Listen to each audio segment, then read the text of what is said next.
اعوذ باللہ من الشیطان الرجیم، بسم اللہ الرحمن الرحیم۔ بیٹے یا بیٹی کے رشتے کے بارے میں پریشان ہے تو اس کے لیے بہترین ایک نسخہ، ایک عمل، ایک وظیفہ ہے۔ یہ آپ بچہ بچی بھی کر سکتے ہیں، اس کے والدین بھی کر سکتے ہیں، ماں بھی کر سکتی ہے، باپ بھی کر سکتے ہیں، کوئی ایک بھی کر لیں تو یہ آپ کے لیے بہترین رشتے لے کر آئے گا۔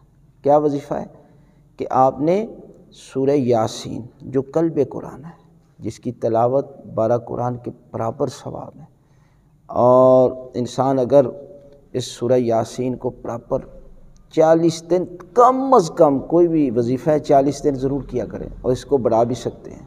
جتنا کریں گے اتنا ہی آپ کے گھر میں رحمتیں نازل ہوں گی۔ آپ نے سورہ یاسین کو ایک دفعہ تلاوت کرنی ہے نماز فجر کے بعد، اور حضرت امام مہدی آخر الزمان علیہ السلام کو ہدیہ کرنا ہے، ان کا واسطہ دے کر دعا مانگنی ہے، اور اس کے بعد کچھ صدقہ دیں۔ صدقہ کوئی ضروری نہیں ہے کہ آپ بہت زیادہ صدقہ دیں، کچھ نہ کچھ اپنے مال سے ضرور صدقہ کریں۔ یہ جانوروں کے لیے جو ہے آپ اگر تھوڑا بہت دانے کا بندوبست کرتے ہیں تو یہ بھی صدقہ ہے، پانی بھی ڈالتے ہیں تو یہ بھی صدقہ ہے۔ لہذا اگر کچھ نہیں تو یہ تو کر سکتے ہیں، تو اس کے بعد دعا مانگیں تو خداوند عالم آپ کی دعائیں قبول کرے گا۔